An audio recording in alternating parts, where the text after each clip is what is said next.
Sheeit Radio.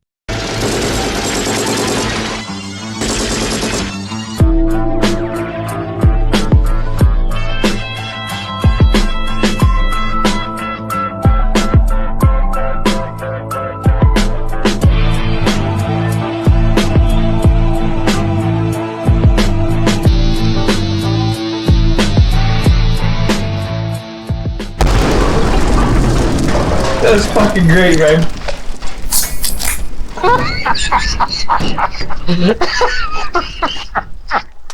Ladies and gentlemen, welcome to Sheeit Radio. I, of course, am your host, Bill Brasky, joined as always by Wasted Myers, and we have a very special guest, a member of the team tonight, Frans, joining us. Tonight's topics, which are going to be timestamped below, are we're going to talk about soccer/football hooligans. We're going to have some great stories on that. We're going to talk about the Typhoon, Hurricane, just hit Wasted. We're going to talk about recent celebrity deaths, including Richard Simmons, Donald Sutherland, Matthew Perry, and we have the state of video game. We're also going to be talking about the 20th anniversary of Revolver. But the first topic on the show tonight, we'll talk about football hooligans. Hooligan shit's gone on. Wasted. What can you tell us about these? Yeah, I mean, I was opening a beer. I was just nice.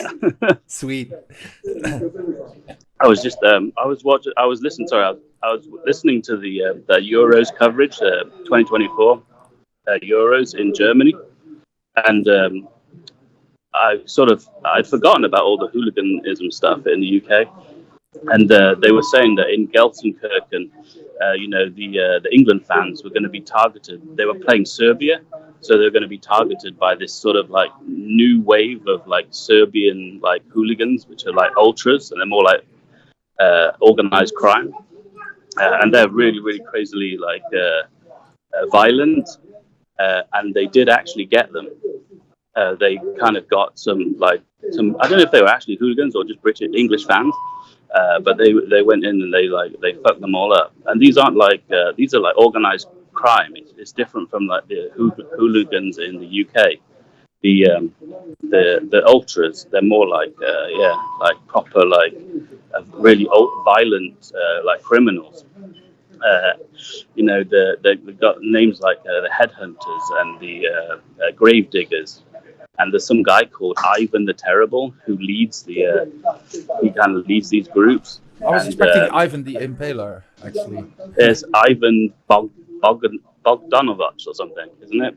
Ivan Bogdanovich. Okay. And he's been in jail for 2 years, like in France and places. And there's another Red Star Belgrade, I think. There's another guy with an unpronounceable name who's also like a kind of criminal, and they have a bunker under the stadium where they do sort of torture and beheadings, decapitations. So they're not really just normal English hooligans. The British hooligans are it used to be called like a British disease. And they were just each club has their own kind of wing of hooligans, and they would organize to meet.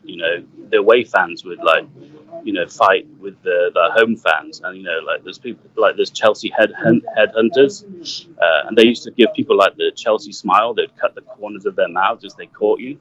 Yeah, like in Batman, or like Joker, like you're always smiling. Yeah. And the Millwall Bushwhackers, Leeds service crew, the Red Army, Man United, and basically they organized to really fight with each other. That was kind of that's how it started. But in the Wasted. They were called the Bushwhackers.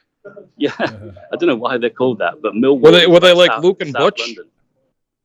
Yeah, isn't that an Australian thing? Yeah, that is an Australian thing. Now I'm wondering if they walk around like Luke and Butch, the Bushwhackers from the WWF back in the day, fucking, throwing their arms up and down, putting their armpits in people's faces, or is this a different type of Bushwhacker? I don't know. Is it some? Do they like do? They're basically like looking for scalps. You know, what they're trying to do is like isolate one of the like the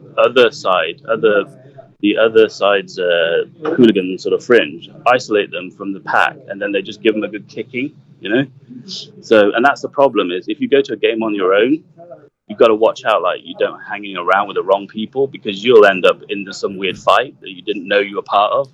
And then you'll get like, you know. So there's been like a few incidents I've seen, you know, I grew up playing football. And I was like playing for like a miners welfare team. I'm not particularly hard at all. I'm more like, I'm all right. But yeah, the players I used to play with, they were pretty hard, you know. You know, because they're from a deprived area. But one of them, like, this isn't really anything to do with them, but it's around. Like my friend, he got glassed, like because he was wearing an Arsenal shirt in the pub. You know what a glass is? I think he got glassed by a Tottenham fan just for wearing an Arsenal shirt. What's getting glassed? It's getting a pint glass shoved in your face, so it like cuts your entire face open. Yeah, it's really bad, and he spent like almost the rest of his life trying to in the courts trying to get compensation for it. So although there's no guns, there's a lot of knives and glass. You can get glassed, so you've got it. Like I know I talk like a lot of shit on here, but if I'm in the UK, you can't really give too much. You can't give too much change back to people because you don't know who's who. You know, you don't know who's gonna like do something horrible to you. Another incident was around the train. Yeah. You mentioned scalping. What do you mean by scalping? Because when you say scalping, I think of like Native Americans or Indians back in the day, like they're really cutting people's hair off. Are they doing that, or are they just going up behind like somebody in like the 80s or 90s and over in Europe where everyone's got a fucking rat tail and they cut the rat tail? They call them talking about scalping. I think they have different lingo, but like they call it getting a scalp when you get one of the other side. So I just wonder if bushwhackers was some kind of like tribal, because it's basically a tribal thing, like football, isn't it? And then the hooliganism is the most tribal, you know, of it. So maybe they're just getting scalps. So they're really ruthless. Yeah. Once they get them, like they get one on their own, they will just give them a kicking. And that's what happened when England played, you know, the Serbian violence in the Euros. They did actually get one guy, and they just like the Serbians just like. Because on the video it says that they're doing him, and it was just bad. It's just like 10 people on one guy, and they just like turned his face into pulp. But that's for them. That's nothing. But you know, I've been to Italy with a match, and my friend, I had a few friends with me, and one friend stayed behind because his friend had to take a piss. And then they came out of the alley, and they were surrounded by Italian people, and they basically they stabbed him in the stomach, you know, and all his intestines came out, and yeah, they had to call an ambulance and go to they didn't even see the match, you know. He nearly didn't even make it. I mean, that's so fucking like a weasel. I mean, like surrounding somebody who's on their own, you know. And yeah, that shit happens, man. But back in the day, I've seen it. There was like some code of honor, man. When somebody's on the ground, you just leave them alone. And you know, using knives and shit, man, it's crazy. And there's definitely something you will see more in the Eastern Europe countries, I think. If it talks. Yeah, that's what I was sort of saying. But also, it's getting worse. Yeah, but also in the Eastern Europe. Yeah, sure, but because you know you don't hear much about it, hooliganism anymore, but it's still definitely around, and they try to not put it in the. I mean, if like a streaker comes on the field, which is not hooliganism, then they just on purposely don't film it, you know, don't show the crowd. So they try to keep the news out of the news about that, but it's still around, you know, and there's now much younger generations that don't care for the rules that used to be there, and also it was peaked, yeah. Yeah, the Serbian one, the riots, they were also related with, because there were some Albanian people there, and they were also fighting with the Serbians in Euros. Actually, I was I was at the half finals. My country played in the half finals, and there were like 100,000 supporters. No, it was only 1.5 hour drive from me, and yeah, you know, everything went brave according to the news. But I definitely saw some shit there also. And but you know, for me, I've been going to football matches for like 6 years. I had a season ticket. I went home and away matches, And I saw a lot of stuff, man, and I also did a lot of stuff. But I have to say, I was not like a front guy or something, but I was always, there to see it or to live it, you know. And I've seen some crazy shit, man. That's really nice. And but it was in the 90s, you know, and it was a totally different time, you know, when there were no like cameras and everybody could film that shit. And ever since that happened, you know, a lot less is possible because everything's being recorded. I think what happened it was like around in the like mid 80s, Millwall, who are like the kind of famous for like their hooligans, because they're always like, they're never in the top divisions, but their fans are crazy. So are Leeds, so are Man United. But I think what happened in the UK is around like Millwall caused this riot. There were all kinds of riots at these stadiums and pitch invasions and then fighting, and it just got out of hand. So in the 70s, like 3 or 4 Millwall, Leeds, Man United, maybe Liverpool got banned from playing in Europe. And then in the 80s, you had those big disasters like the Heysel Stadium disaster, where the Liverpool fans like charged the Juve fans, and then a wall collapsed. I think it's that one where the wall collapsed, and then like, you know, I think 39 people died, you know, and they weren't even in the hooligans. So it was really out of control. And the Hillsborough disaster was like, again, it was Liverpool fans. They're all just piling into the stadium. And they broke through, and then they crushed loads of people at the front. Like 96 people died in that game. Yeah, it was actually Liverpool that introduced hooliganism to my country, because we played a Europe Cup match. Yeah, I think they're pretty bad. And then then that was the first time that hooliganism appeared in the Netherlands. Yeah, but English is always known to be the crazy ones about football and hooliganism. That's why we know more about it, is because every other like country's hooligan fans want to fight with the English. You know, I'm not entirely sure, but I think it's just that it started in the UK, you know, and they behave. Let me ask you a question, guys. Have either of you been in a stadium or a match when a riot has broken out, Frans? Yeah, sure, man. Many times. We started it even. You know, I've you started a few. When I was there, yeah, sure, man. I mean, I was even there when, let me tell you, like I said, I have the season ticket. I used to have it from Feyenoord, Rotterdam, and we also have a reputation. And, you know, you have also Amsterdam, we were always fighting with. And at one point, they arranged a meeting when phones started to become popular. They arranged a meeting, and we were driving to Volendam to play an away match. And then these Ajax fans, they were like waiting on in some field, you know, to fight. Yeah. So we all got out, and then you know, massive riots came, and one guy got left behind, and he got stabbed, and he died, and that definitely changed the whole hooliganism in Holland, because then it was like the first death due to this. Sounds like the plot to the movie Rumblefish. I've been in the middle of 2. One was in Naples. Yeah. I was on a train in Italy, and our carriage was between 2 other carriages, and one side was the Naples fans, on the other side was some away fans that they were fighting. They were trying to break through our carriage to get to the other guys, and the police were in there blocking their way and like cordoning off the whole the station. Another one was like somewhere in the tube station in London. All the Arsenal fans, again, they're getting marshaled by police onto the subway system, and they were fighting with Chelsea fans on the platform, and then we were all just trying to get out of the way.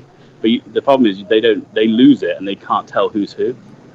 So around I noticed around the train stations is where you've got to watch out on Saturdays, because that's where they all are. Because I saw somebody get like curb stomped. Like they came running out of the station, and they caught him, and they were just kicking him, and everybody was just standing around going fuck. And then he was on the floor, and they left him, and then one of them came back and just like stamped on his head on the curb, and blood was like flowing down the road.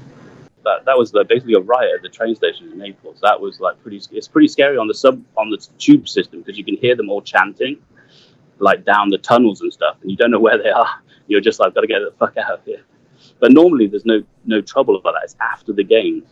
You know, what happens is the away supporters go and they get into the home section of the crowds, and then they start trouble. They get in with the home fans basically, and they don't wear the colors, and then they take like weird objects like umbrellas and stuff, and then they just start fucking people up.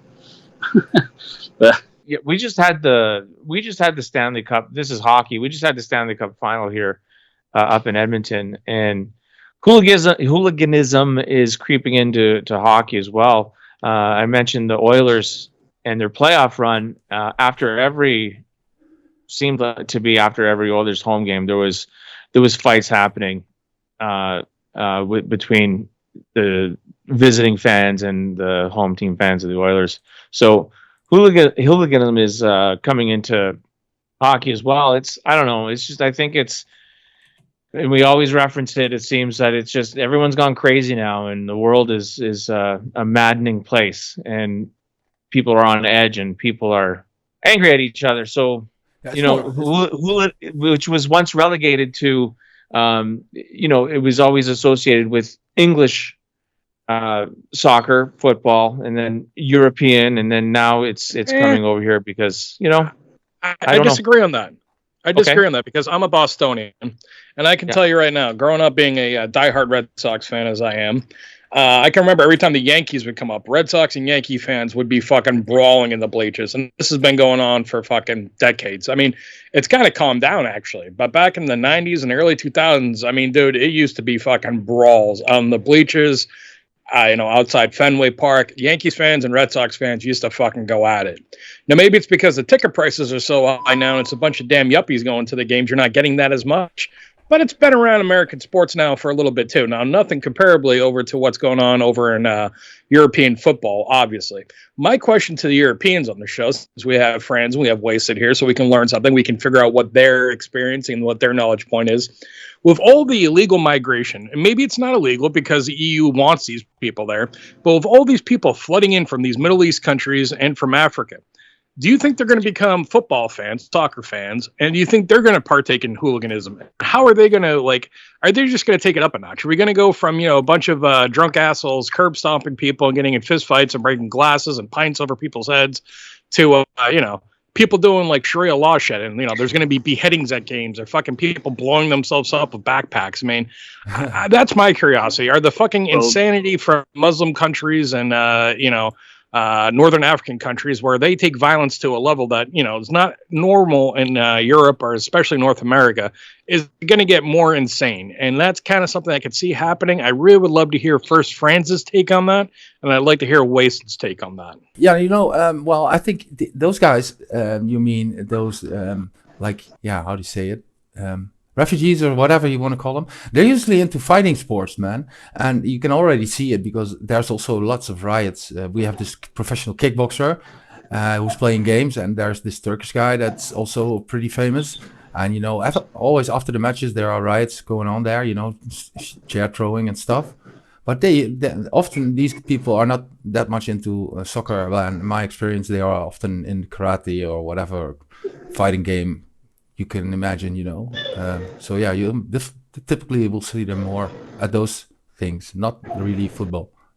Well, the reason I asked that, Frans, too, is because didn't the Saudis, and I want to say this was on a Fatcast that we had, our old show, we talked, they hosted the World Cup and they banned beer, but imagine having the World Cup in a, Middle Eastern country, that would bring in new fans. And by bringing in new fans, a younger generation, that might be, trained and brought up in this type of violence that could flood over. I mean, you start putting different people from different regions of the world together, it's not what anyone wants, but usually it ends up with there being disagreements, fighting, and violence. And I just see that it's possible that it's going to get really more significant in Europe. So I was curious if you have seen that yet. Now, you mentioned that you've seen it at MMA events and kickboxing events, but I'm wondering if it's going to hit the soccer and football here soon. Actually, when you speak about it, something pops to my mind because we often experience these times chaos and riots, by people from Eritrea specifically. You know that country, or is it a town? I don't even know, man. Is it? Where's it called? Eritrea. I've never even fucking heard of it. I'm sure it exists somewhere on the map. Yeah. Well. Anyways, we have a lot of them in here too, and then there's music festivals, and then apparently there's two parties there, and they're always fighting, and we've experienced some massive riots lately, where they also harassed our police, and they're all from Eritrea, which is fucking weird, man. But I've been checking some news about it, and it was really a thing also in different countries. You know, I think in Norway there were some heavy riots, always between those two African countries, or one country and two folks, or I don't even know how they call them there, the Hutsis or the Tutsis, I don't know, man. But and Eritrea is in the east of Africa, and it's a state actually in the south of Ethiopia. Yeah. Oh, what two lovely countries! I mean, But it's you so want to weird, talk man. about peace in the world? I always think of Sudan and Ethiopia as, boy, those are two countries that No, but if I could take a dream vacation, I'd love to go to either one of those. I'm gonna fucking montage the audio video in, you know, of these guys. You know, you don't know what you see, man. I mean, and you're like, what the fuck? We're in the Netherlands, and here are two fucking folk from Eritrea, whatever the fuck that is, are fighting a war in my country. I mean, what the fuck? I mean, it's crazy, man. It's that bad, you know? Friend, you cut that into the video because we obviously want to see that. Wasted.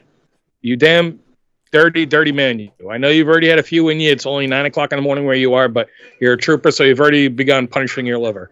So what about you, Wasted? What do you think? Do you think that the influx of all these migrants from Middle Eastern countries and Africa, they're going to have some, they're going to affect the hooliganism, the violence, the rioting at the European football, soccer matches? What do you think, Wasted?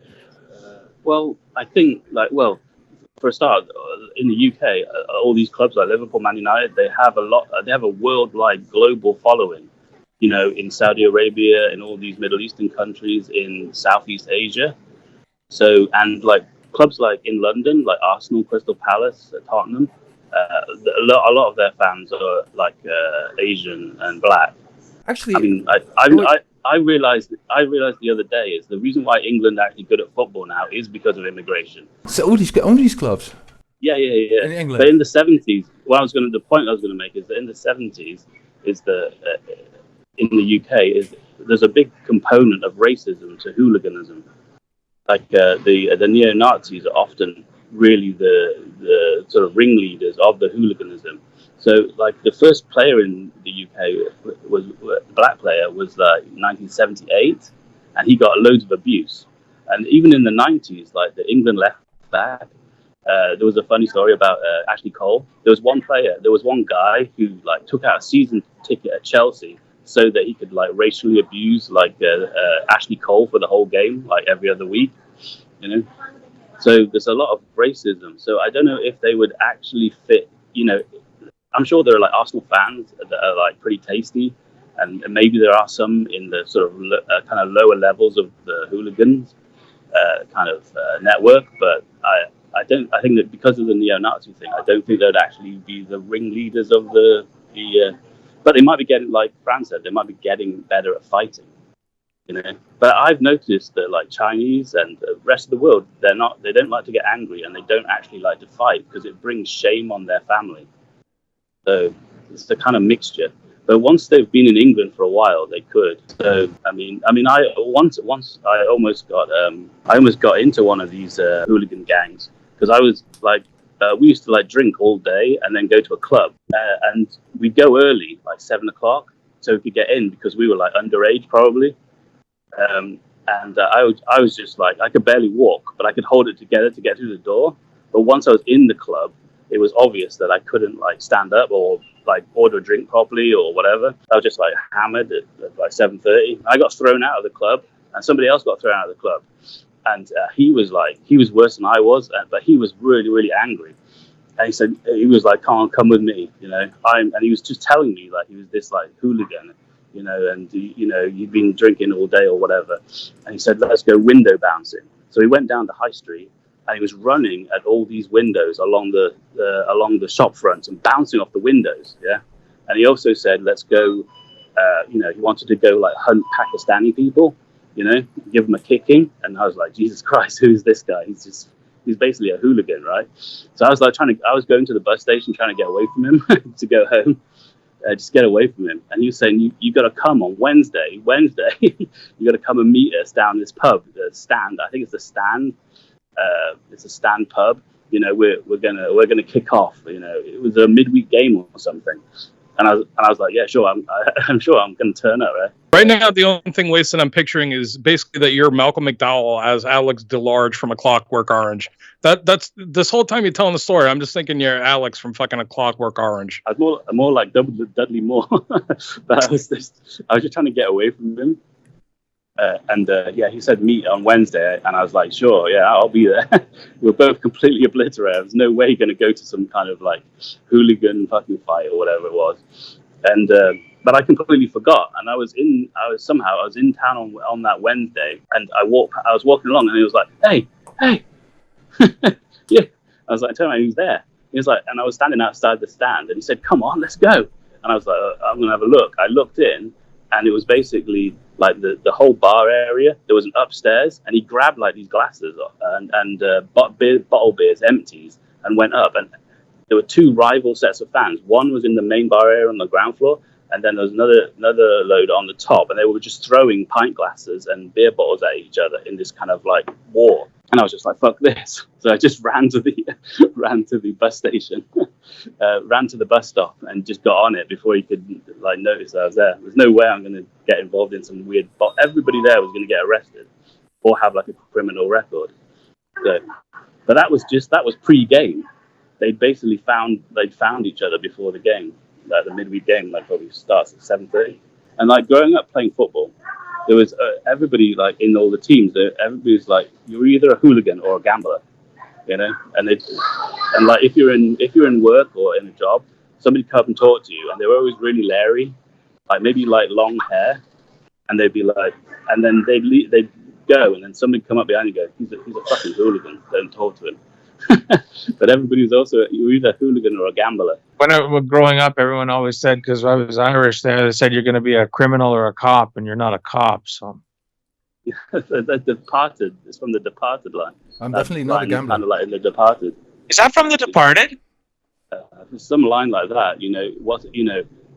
Yeah. You know, growing up, you could be a cop or a criminal. But when you're faced with a loaded gun, what's the difference? It's from The Departed, but it's also it's lies. It's also what was told to us, all of us Irish kids growing up, because you know you're an Irishman. I'm an Irishman, and guess what? We're way older than when the fucking Departed came out. So it's pretty much how it was going to break. It was either you were going to be a cop or a fireman, or you were going to be a criminal. If you were a fucking real Irishman, those were kind of the two choices you were given. You asked if I witnessed some stuff, and yeah, I definitely witnessed some stuff. And we also got banned a lot, you know, from Euro matches. 2 years ago, even also in Rome, in Italy, where they destroyed the classic fountains from in the center. You know, there was massive riots, you know, and yeah, so. But I have to say, man, things are different now because, you know, nowadays, often fights are arranged and they get settled in the woods, you know, just two arrangements between two clubs. Yeah, and the hooligans will fight each other in the woods. And I will add it in too if you don't believe me, because it sounds fucking funny, but it is, you know. So they make a deal and they just fight off, and then yeah, there's some rules to it. It's like some game. Kind of.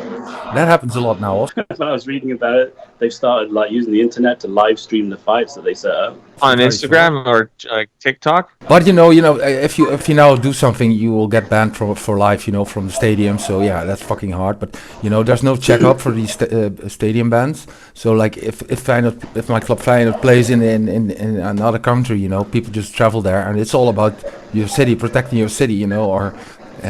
So yeah, they want to march through the city of some other country, and you know, all these people who are banned from the stadiums, they are allowed to travel to Rome, for instance, and be in the center and drink themselves. You're very passionate about this, Frans. Yeah, because that was part of a culture back in the day. You know, I've seen so many. Yeah. So yeah, that's different ages, but yeah. I think what happened in the UK is that the hooligans that were known were given. Were kind of like banned from going to the stadiums in the UK. And they had this, at some point, Thatcher organised a war cabinet to stop hooliganism after some riot at one of the games. So the whole government, they were thinking of doing ID, and they made all the because all the clubs got banned from Europe. So all the clubs got banned from Europe, which cuts into the money, and they made all the they put cages around in the, you know, it used to be open, but they put cages in all the in the stadiums to separate fans. But what that meant was all the hooligans started going abroad to do the violence. So that, so that's why they go. That's why they go with England, is because they start fights abroad now in European games and then international. But then what they've been doing is basically giving all known hooligans in the UK like travel bans, so they can't fly out of the country. But wait, let me ask you this, and let me ask Frans this: is there still that national pride? Because like you guys are older gentlemen, not trying to shouldn't you guys here, but you're definitely on the fucking back nine, as we all are nowadays. But is there that sense of national pride of like, hey, this is my club, this is my country? Because with the open border policy of the EU right now, I just don't see as much national pride and like, oh, hey, you're not going to fuck with my my local club. I just don't see it. It seems like with all the changes that have happened in Europe in the last decade or two, that you're not having that same sense of national pride. Now, I could be wrong. That's why I'm asking you, gentlemen. No, you're exactly right, man. There is, in the UK, there's less national pride, but the England fans that are hooligans are very nationalistic. Yeah, but we played against England in the half finals, like, 2 weeks ago? Yeah. So I went to that match, and there were 100,000 people from Netherlands, and I saw the English, and they were also with quite many. But I'm myself, I also like more club football, But there's also the problem because, when at one stage in the 90s they changed the rule, and now you can have as many as foreigners in your team as you wanted. Back in the day, it was like max 5 and 3 in the field, and that changed the whole system because then you have breadth players. Back in the day when I used to go to my club, I knew all the players were from Rotterdam, where the club was from. And nowadays every week there's a new striker, coming for so much money. So that's where I lost kind of interest, basically exactly by the problem you just mentioned, Bresky. So yeah, definitely that's going on. Also, although the Premier League is probably the best league and the most expensive players and all that, but the England team really suffers from that because all the players, the best players in the Premiership, are not English. So there's only there's only a few that play for English players that play for their club that are really that good. Yeah. So they suffers, but also by the end of most people see like football, like by the time you get to the international tournaments, all the good players are injured or knackered, like Bellingham, and Kane in the Euros were injured basically or knackered because they just played a whole season in Germany and they just won everything and they're all exhausted. So there's something about the international football scene that isn't really the pinnacle of football, and then all the games are kind of cagey. You're going up against all the Eastern European teams, which are on like performance-enhancing drugs, and they're just out to cripple all the best players. So it's a bit of a weird, it's not the best advert for football. The best football is played in the actual, the leagues in the different European cities or even, South America and stuff. International football is boring. Let me ask you guys a question then, just from listening to you go back and forth.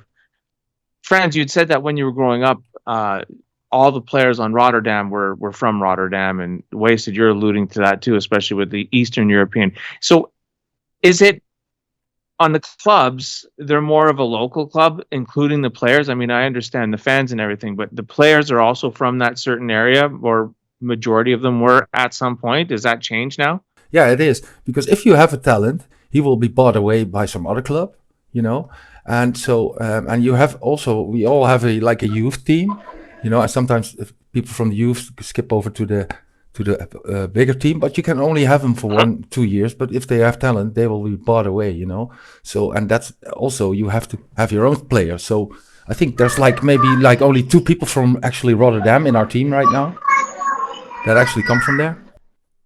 Right. So that definitely changed.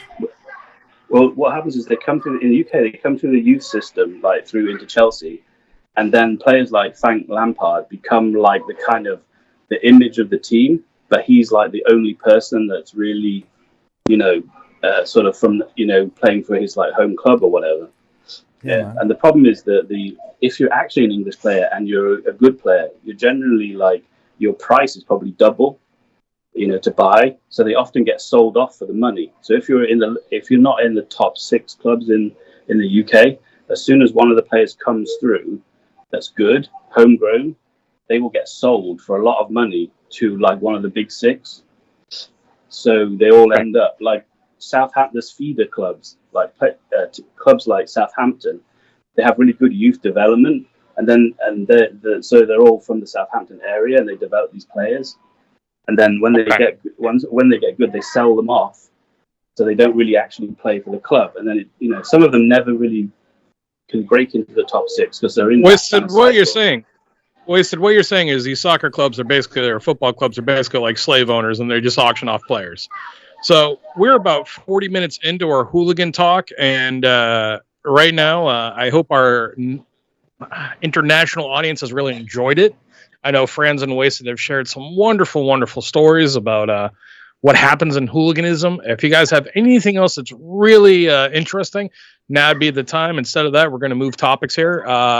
Frans, do you have anything else on this topic that you really find interesting that you think the audience would enjoy listening to? All I think is, if it comes to hooligans, it's still around, but you just don't hear it that much anymore. And but it's getting more violent because these younger people, they are just more violent, and especially when it started out with the Serbians. Eastern Europe, they are really organized, and they are just basically fight clubs these days. That's how it's turning into. Well, they've always been known for their general compassion and humanity to those Serbians. I'll tell you what, right now, there wasn't a whole fucking genocide that happened in the 90s over in Serbia. Nope, didn't happen. But so that's the sad truth of it. And obviously we hope that shit changes and soccer matches, football matches become a safer place. Maybe you can bring the family. Why, it's cool, but hopefully the violence... The riots were always nice. Riots... Well, nah, I mean, riots, they're nice if, you're there to watch entertainment, but I'm sure if you're a local business owner and some jerk off comes by and smashes your fucking window or lights your business on fire, you're not exactly thrilled about it. Now, Wasted, do you have anything else that's going to be interesting? Not BBC David Attenborough going over, blow by blow. Maybe just the like you mentioned, the family. I remember we went on a school trip to like Wembley or something to watch some game. Or was it? No, it might have been West Brom. It might have been West Brom home game. And, we were probably like 10, and then all the teachers were there. They'd organized this trip. And then some parents came with us. And the parents had probably never been to a football game or didn't know anything about football for some reason. The mums, it was basically a lot of mums, and they were all horrified because of all the chanting and stuff. Like every time they take a goal kick, they basically go, "Oh, you're shit." But basically, the people swearing like all around us, like the C word, F word, like racially abusing players. And all these mums were like horrified about it. So I remember the school trip was like a disaster. So, Wasted, lately, I was watching the old news because I like looking at weather there. And you mentioned to me that you just got hit with a massive fucking hurricane. For us over here in the, God's country of America, Wasted got hit with a Category 4 hurricane in Taiwan. It had 200. Listen, you rat fuck. In America, we call them hurricanes. You dirty communists call them typhoons. All right. But you don't. Hurricanes don't have rain, do they? This came off the sea. Hold on. So Wasted. Hurricanes don't have rain. What the fuck do you think a hurricane is, Wasted? I thought it was just like a dry. Is that the tornadoes? That's a tornado. Wasted. Okay. The difference between a hurricane and a typhoon is if it's in the Atlantic Basin, it's called a hurricane. If it's in the Western Basin, the Western Ocean, Pacific Ocean, and it's heading over towards Asia, it's called a typhoon. But anything that hits America from the Atlantic Ocean is called a hurricane. They're the exact same thing. Some reason they came up with 2 different names because people are fucking bored and have nothing better to do with their time. But you got hit with a Category 4 hurricane with winds up to 149 miles an hour. Wasted, how was that in Taiwan? Was it enjoyable? Did you have a blast? Was everyone in Taiwan just enjoying the weather? What happened? I think it's basically started around on Wednesday. I think they got wind of it, that it was coming, and basically everybody panicked and started, the wind was like picking up, and all the trees were like, bending over, all the signs are rattling. And it was kind of rain and it was coming basically Wednesday night and Thursday, and it basically I think it landed like around like in northeast on the northeast, whereas I'm on the west. So Yilan and Hualien got it pretty got the maximum of it, and that's a kind of, I think there's like land, like that's the place that got hit by the earthquakes. So there were at this time as well. There was a lot of like landslides and flooding. So people's homes were getting flooded and stuff.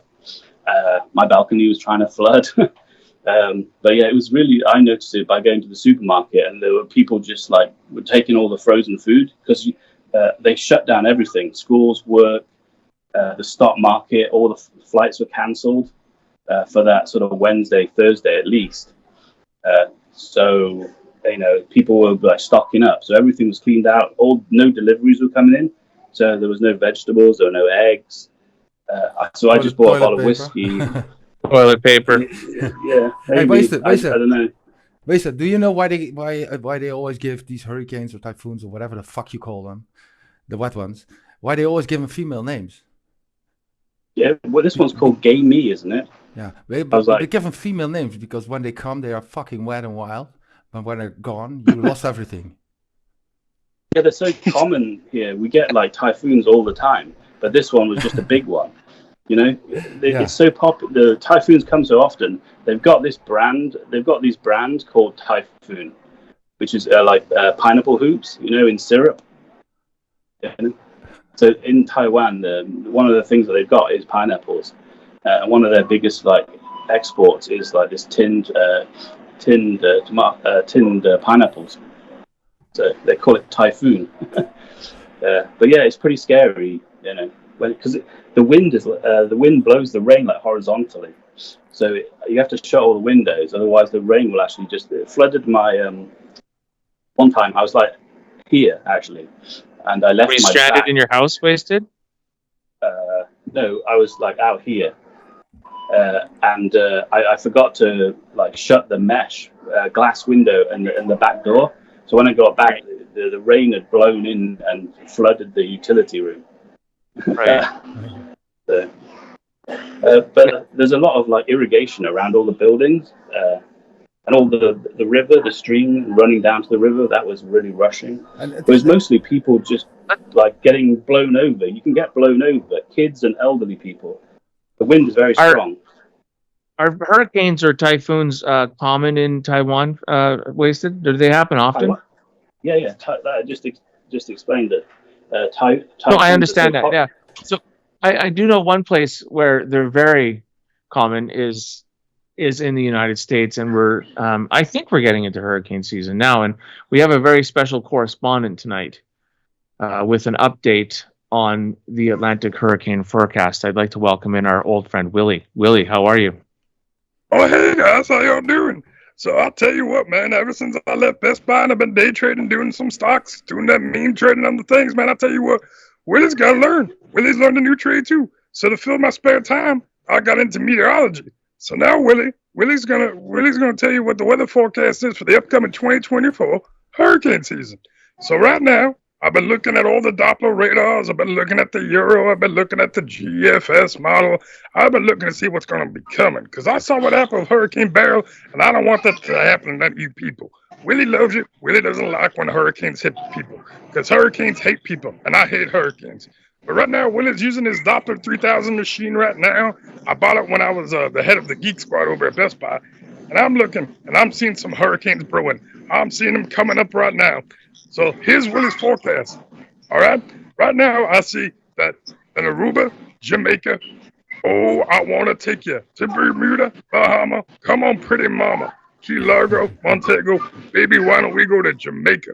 Off the Florida Keys, you're going to get fucked by a hurricane. It's Really? going to flood. It's going to rain. It's going to be really bad. Your ass better go to Home Depot, Lowe's, buy some fucking plywood, get your shit ready, get your water. You're gonna get some water. It's gonna be bad. It's bad, really, really fucking bad. So right now, everybody, listen up. The hurricanes that coming. And they're all nasty bitches, just like Frans was saying earlier, because Willy listened in. Willy's right. Willy always listens into the show. And when Frans said earlier that they're all named after women, and sometimes men, they're all named after assholes. Because he never met a hurricane that wasn't an asshole. And right now, hurricanes are coming. So be careful, folks. They're coming. They're going to be bad. What was that last? What you got to say, Willy? Well, you were just broke out into song, and I thought you're a very good rendition of the Beach Boys' Kokomo, but I'm glad I was that just looking at my radar. Oh, I thought you were singing the Kokomo song. No, I'm just looking at the radar where the hurricane forecast is. I'm looking at my cone. There's a hurricane cone. It says here's where the hurricane's going to hit. Oh, my mistake, Willy. Please accept my apology and my hastiness in coming to judgment. How have you been, Willy? Just living life, just getting by, trading on the stock market. Every day I track Nancy Pelosi stocks, just do what Nancy does. You buy what Nancy buys and sell what Nancy says, you make a shit ton of money. So Willy's doing all right. Sounds to me like you're doing better now that you're not part of the Geek Squad than before. It sounds like to me like COVID did you a favor. Oh, it wasn't about COVID. Joe Biden fucked us. Joe Biden's economy fucked us. Inflation fucked us. No one wants to go to Best Buy no more. They just get everything off Amazon. They buy it off Temu. Fucking Chinese bullshit that don't fucking work. And then when it breaks, I don't got a person like Willy to go and fix it for them. Now they're like, oh shit, it broke. Time to buy a new one. Well, Willy, I like. It's good to hear from you, and we appreciate your Atlantic hurricane forecast. Willy, can I ask you a question? How many? Hold on. Let me ask Willy a question. I never get to talk to Willy. Willy, so you're doing your day trading, you're doing your meme stock trading, you're doing pretty good on that, but you became a weatherman? Yeah, I became a weatherman, stupid. Okay, well, you don't got to get like that, Willy. I'm just asking you a question. Shut up, dummy. Well, Willy, I just needed to know right now, like, you became a weatherman. Did you go to school for this and that? No, stupid. I just went online, watched a bunch of videos, downloaded a bunch of software applications. It ain't that hard. You think the weatherman knows something? You think that bitch with the big fake titties knows something? It ain't hard. Computers tell you what's going to happen. Jesus Christ, Willy, I was just asking you a question. Yeah, the only reason you got weather people is because they want to go. The weatherman's stupid. They always hire some fucking white prick that goes there and goes, okay, here's your weather forecast. Ooh, it's going to feel like rain. It's going to feel cold. No shit, stupid. I can just hop outside. Yeah, Willy, we understand that. Yeah, but why do you think they always hire the pretty girl? How many ugly women you ever see be a weather girl, huh? They always got pretty. They always wearing these dresses. They always got their titties pushed up. Yeah, but they're not for the weather there.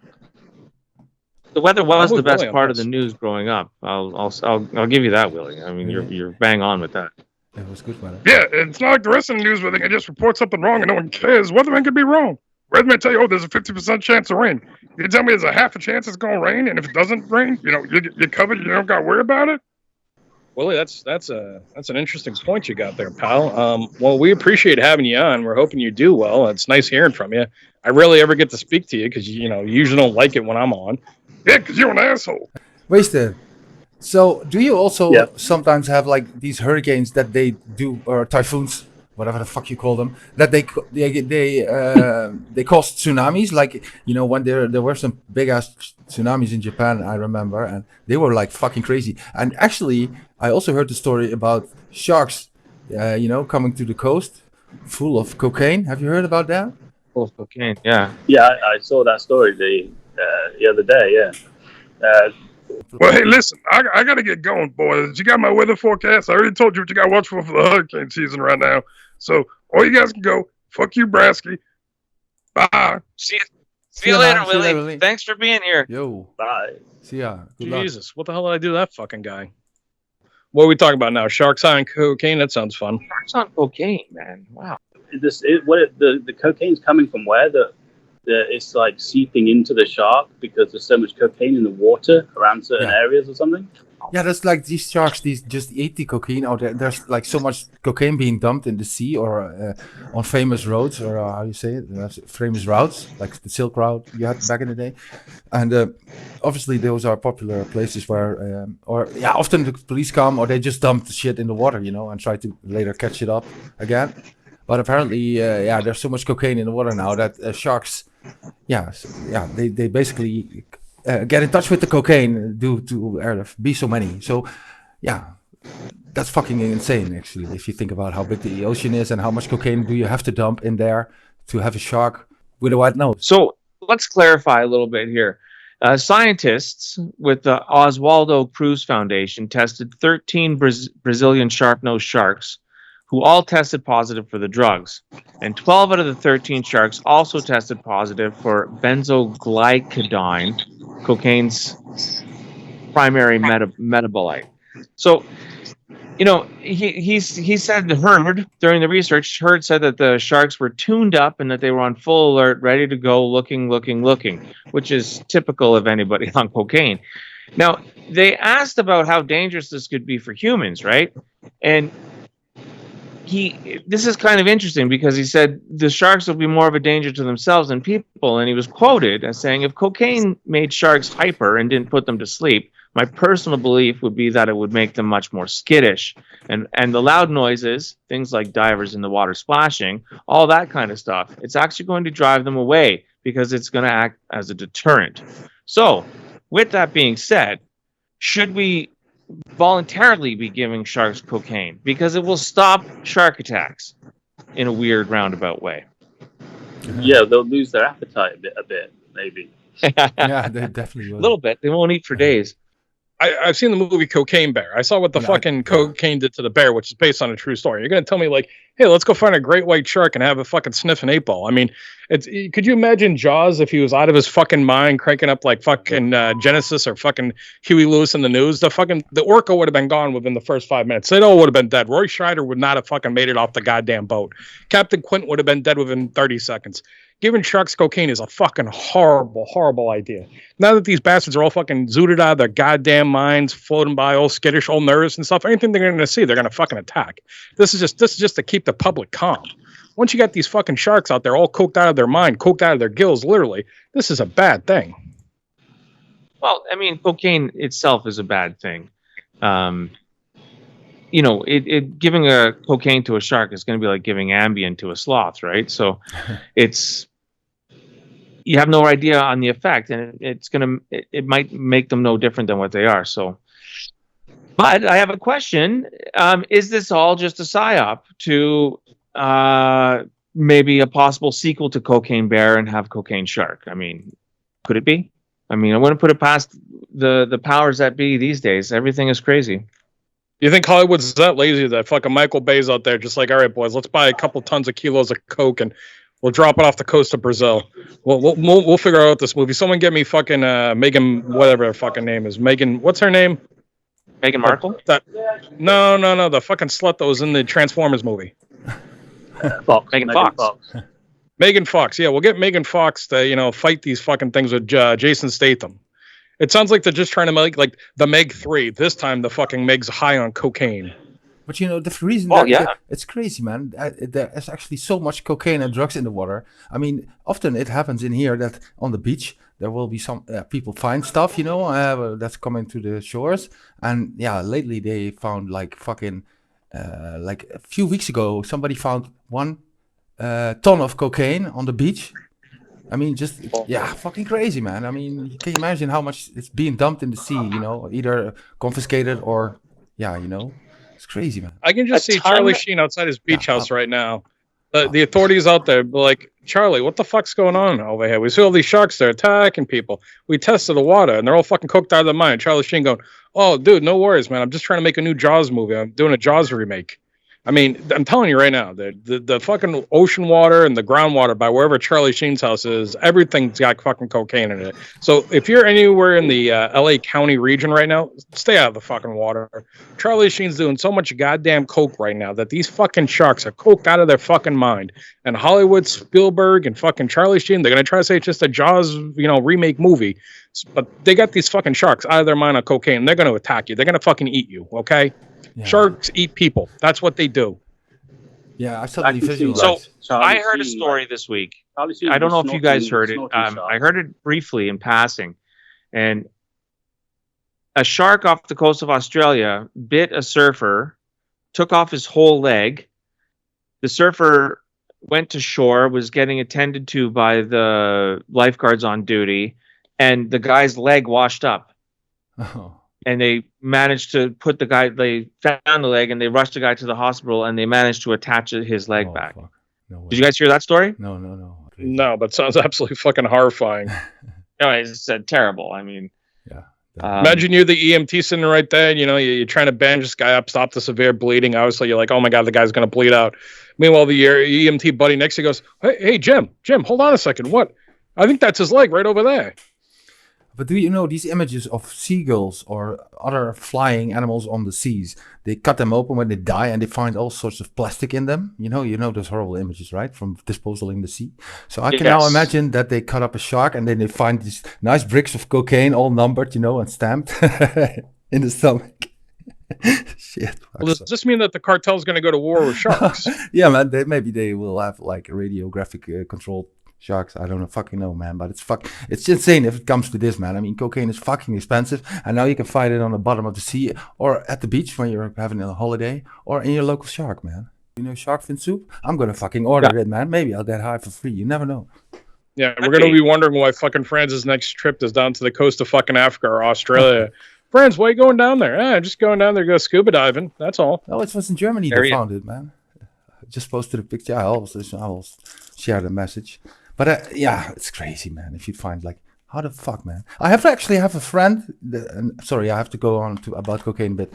I have a friend, and he works in a company in my town, and he found like a huge ass amount of cocaine in between the storage, And he was kind of afraid because he discovered it, and he told his boss, and of course it came in the news, and it was kind of big, but he tried to like keep it low that he was the one that found it, because these criminals, they will come to you and they will just fucking punish you for like selling out or telling it or something, He just discovered it when he was unboxing shit or I don't know what.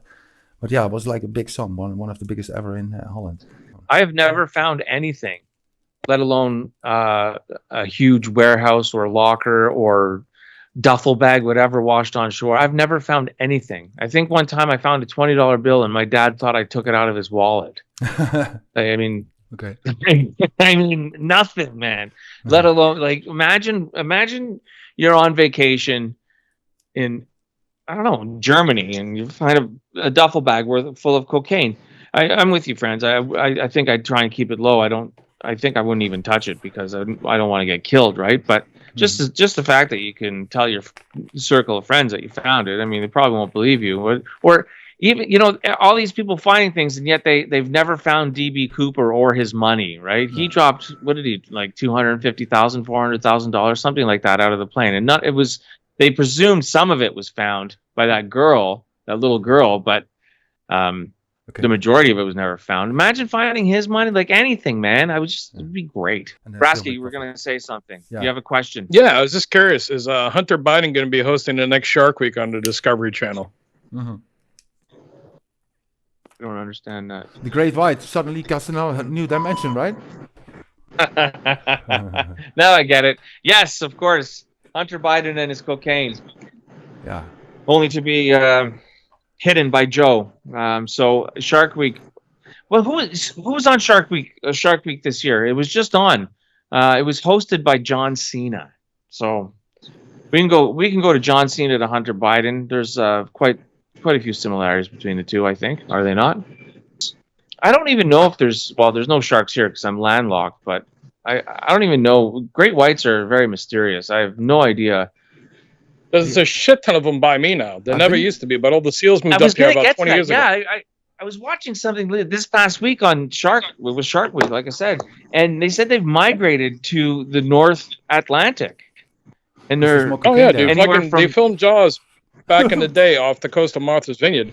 And so it was like a big joke, like, oh yeah, there's fucking great whites out here, ha ha ha. 20 years ago, fucking all these great whites start showing up. Now we got a shit ton of great whites. I mean, they track them. They track hundreds of these bastards just floating around the Cape in Massachusetts. So like when I go to the beach with my son, I'm like, hey buddy, if you see a fucking fin, tell me. You start swimming swim as quick as you can in, and I'll try to stop them for a second.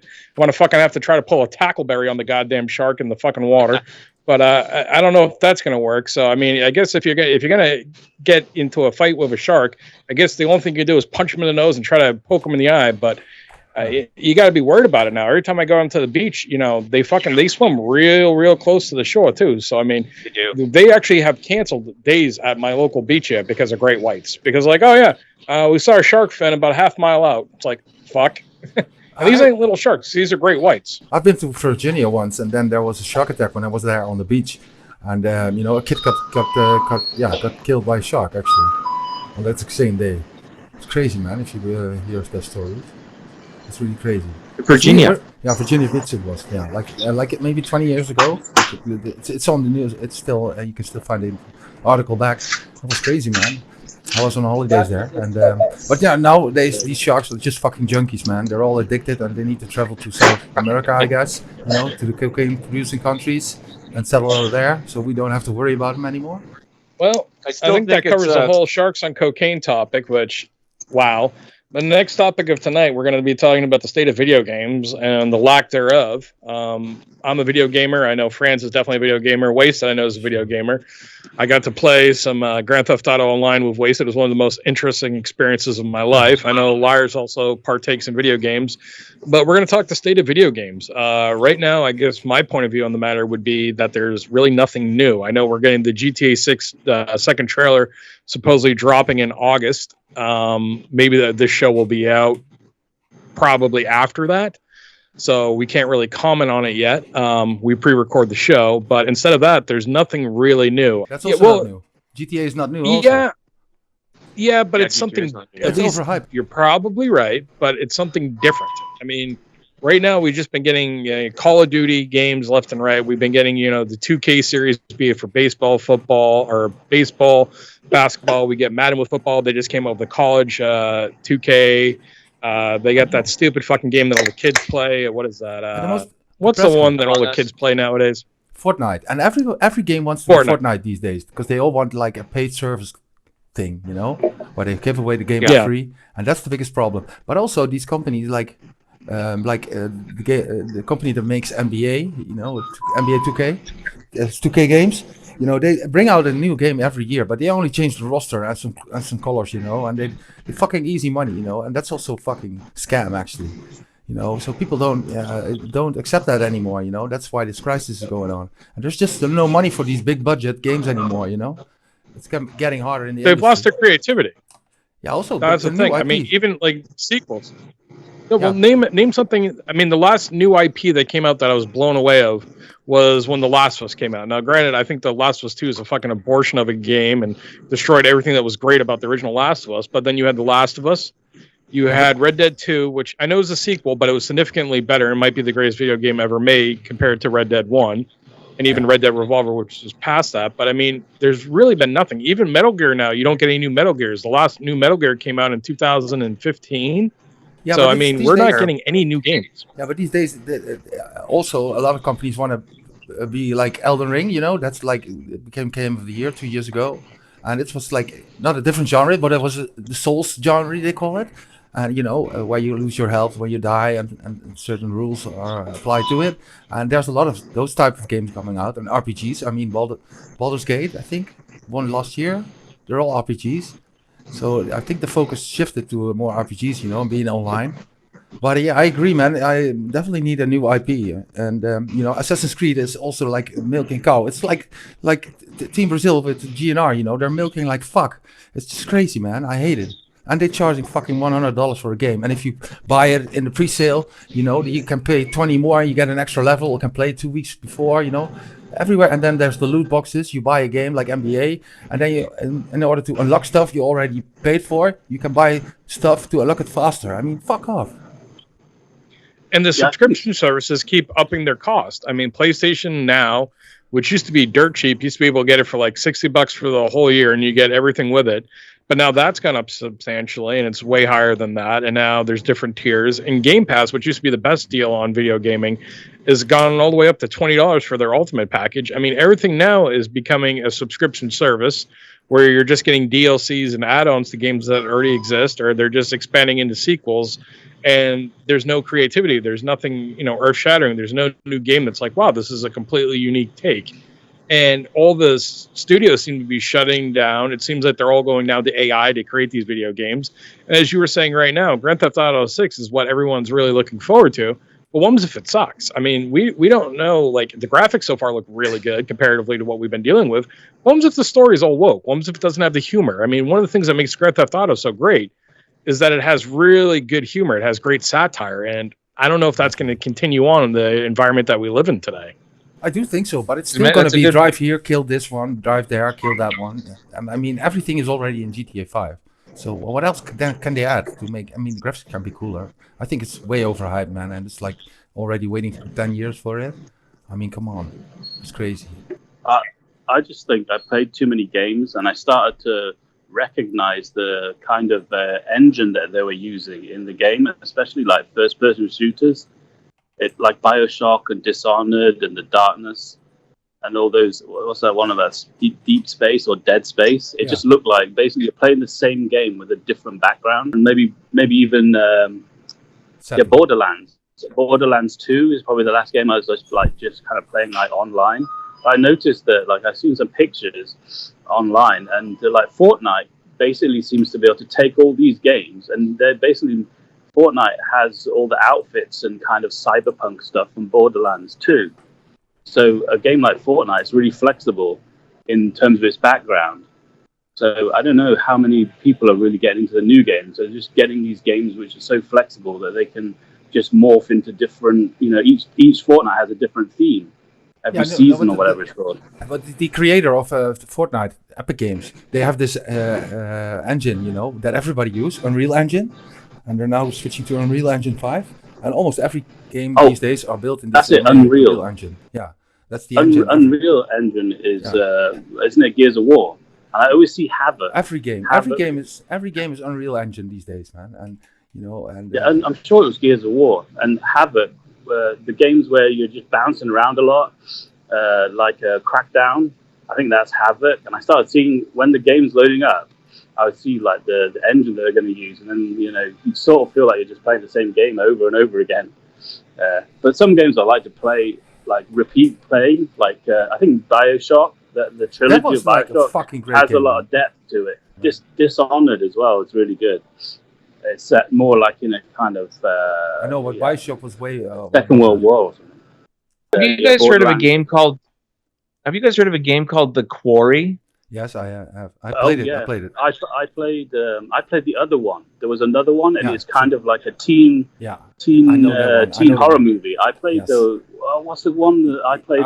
It was the one after Quarry. Quarry was the original, and I played the one, and it was basically like playing Scream. I just played it. I have Game Pass for my Xbox, and I went on and I played it. And it's an interesting game from that you can play. So basically it's camp counselors. It's camp counselors, and they arrive at a camp and there's been a murder, and you have to find out who the murderer is. It's a murder investigation. Until Dawn. What's that? The other game was called Until Dawn. Until Dawn. Okay, yeah. I don't know that one. And it's I find that the gameplay, it's very passive.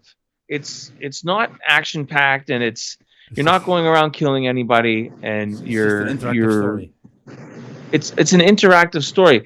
And now I don't play very many. I'm still playing Xbox 360, to be honest with you. I still play games on that, and I don't go on my son's Xbox very often.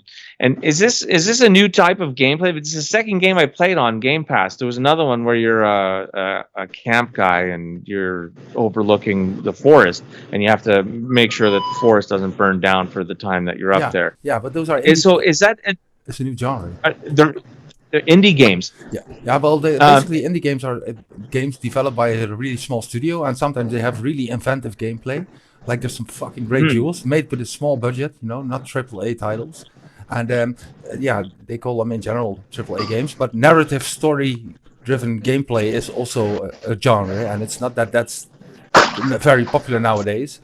But recently, just a few games like that came out where you just click OK, or you just have these actions when something's happening on the screen, you have to push one button and that's it, I like these games, but I keep finding myself going back to it. And with The Quarry, what makes this one different is that you can play, I think there's 8 different counselors, and you can toggle from counselor to counselor. Once you've reached the level to get to the next counselor or whatever, you can toggle from counselor to counselor, and each one collects different and unique clues. It's refreshing to have a game I'm a big Skyrim guy. I'm a big Baldur's Gate guy. I like that kind of game. Never was a Call of Duty guy. I just got Red Dead Redemption 2. which for is the awesome. Xbox. Insane. So I'm very excited to start playing this. But to be honest, I got tired of Red Dead Redemption 1, the original game, very quickly. I didn't play it for very long. I found it boring. So I hope this, like, I've talked to you and Brasky off air about this, and both of you guys have said how amazing this game is. So I'm really looking forward to getting into it. It's way better Yeah, than GTA, I think, you know, the whole city, the whole nature, Really? everything reacts on each other, you know, it's crazy. Yeah, definitely. It's Nice. too bad that just Rockstar abandoned the online part of the gameplay, you know, they're basically still making downloadable content for GTA 5, but Red Dead Redemption is the newer game. I mean, it's like half as old, and they already abandoned online, which is a shame, man. It's really a shame. That's the reason I don't play it anymore. I've got so many hours on it already. That's another thing I wanted to ask about. What is? I'm going to sound so old and out of touch here, but what is online? What, like, when you talk about going play Red Dead online or GTA online, what is it? Is it like Fortnite? No. It's just basically you have Red Dead. There's a story-driven gameplay, you know, where you go through story and move from A to B and do all sorts of jobs. But now you just spawn in the same country, and then you can do all sorts of things. You know, you can be a collector, or you can hunt animals, you know, and collect their skins and make money for more weapons. Basically, you're just free roaming there. You know, you can fish, but you can also do shootouts with other people and missions. It's basically one. And that's online. Yeah, and that's fucking great, man. But there's a lot of other griefers players in the online game with you at the same time, like in GTA 5, was it? I think I played online GTA more than the actual. I played the campaign once, and then I just went into because you're just driving around the same city. Yeah, it's basically the same. Yeah. But you know, the single player has the nice story, like where Brasky talked about, you know, how they called, like, I love how they, like, Live Invader is then Facebook, you know, or what's that hamburger restaurant name again, you know, and they have a cigarette brand that's called Cancer, you know, and also that sort of things, you know. Apple is called iFruit, and how they mock them and shit. That's great, man. That's basically the writing. So the writers, if the writers are still there, I don't think they will go woke. But actually, the Mafia 3, that was like, it had like a really good theme because it was set in the 60s and 70s. Mm-hmm. So it had all that kind of like sympathy for the devil, like 70s and 50s music, and like a really deep, dark kind of like Cold War theme. Yeah. So, and it's not as wacky. But the game is not as good. It's not as interactive, and it's not as online. But it had like a good storyline, and when you're driving around, you're like driving these older cars. Yeah. And listening to the older stations. The game really evolved, man. It's not only blood and shooting and tits anymore. There's really creative shit around these days, man. It's like, it's different. They're very different from, you know. I always hate what I hate about retro gaming. You have these classic games in your head that you think, man, I want to start up that game from the past. You know, I played it like many years ago, and then when you fire it up, it looks like shit and basically destroys your memory of the game. Yeah, but I think like stuff like BioShock doesn't. No, it's still that's still good. I'm talking about Commodore 46 or like, things that 25 years like ago. LED Storm. LED Storm on Commodore 66. I have one more question about online gaming. Yeah, go shoot. Are you playing? So my understanding was that when you went online, it was just a bunch of other people playing online, kind of like World of Warcraft. Is that what it is? When the problem when you go online is that, and like if you play Halo online or Destiny online, and you just like randomly start playing, everybody's really good and they just kill you in 10 seconds. And the same with GTA, really. Like, I just want to drive around the world and, like, you know, go to my, like, motorcycle club and do some deals and stuff. But I've always got this, like, maniac kid, like, on some kind of space hopper fucking helicopter just blasting me out. Blasting me out of the ground, You can go into a solo lobby. I didn't even know that. For you, going into a solo lobby probably would be best. I mean, I'm sorry I'm no longer on PlayStation because I absolutely love playing with you because I remember when I was playing with you last time, you just wanted to go into the biker bar and throw darts and listen to classic rock music, which I just found hilarious. So, but you can go into a solo lobby that improves your experience, but it gets boring real quick. Me and my son play together on GTA Online, and I haven't played in a long time now, but we're super high level. And once you have everything, and like Frans was saying earlier, it just becomes redundant. All the missions are the same. The new content is really lame. There hasn't been really any good updates in years. So it's the GTA Online now is definitely at the end of its lifespan, and everyone's just waiting for GTA 6 to, at least be in a different map and be able to do different things. And hopefully the gameplay is improved like it was on Red Dead Redemption 2, where, I mean, the gameplay was significantly better.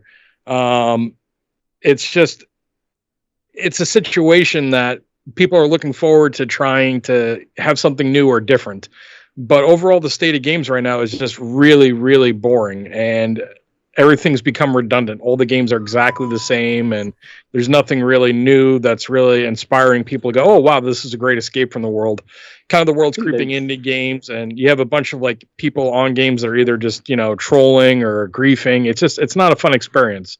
So I think that kind of, wraps up in general the whole video game topic, just because there's really not much to discuss. Now, if you're listening to the show or watching us on YouTube, definitely tell us what your favorite video games are. Tell us if we missed anything. Please leave your comments below. We really appreciate every comment we got.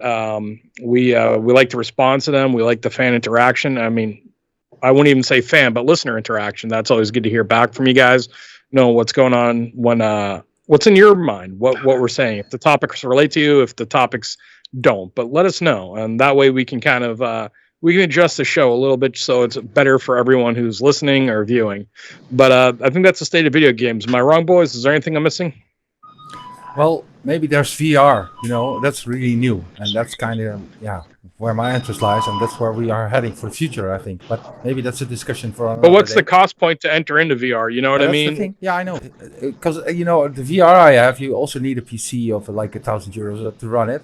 But nowadays you have like the Quest, which is a standalone device. You don't need a PC anymore, and you can just wear it. It has no cable, and it's like about $500. So like the same price as a console, and you don't need a fat PC anymore. So that's became affordable. And that's also where the problem lies, because there's still no money AAA titles for VR, because people only want to build AAA games, a million costing games, when there's a base set. When if like a million guys have VR set at home, then you're only going to sell 1 million units max.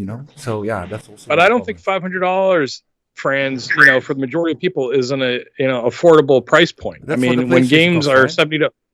Yeah, well, PlayStation and Xbox are both about that range. Yeah. But when games are $70 and the consoles themselves for the current generation, which are getting old, believe it or not, when they're $500 and the games are $70, that's really expensive for a gamer. Yeah, where back in the day, the systems weren't nearly that much, and the games were a lot cheaper. And with the economy wherever you are in the world the way it is, that's a lot of money to put down for games. Yeah, but the games were also worse. There's like for GTA, you can easily buy $100. You have so many fun minutes from it. But there's also really bad games like NBA or FIFA. The next FIFA is just a schedule update and some colors, and they charge you again. That's like a ripoff. In closing, EA Sports was very guilty of that too with their NHL series. They put it out every year, and just like Fran said, the only thing that was updated would be the rosters, which was always cool.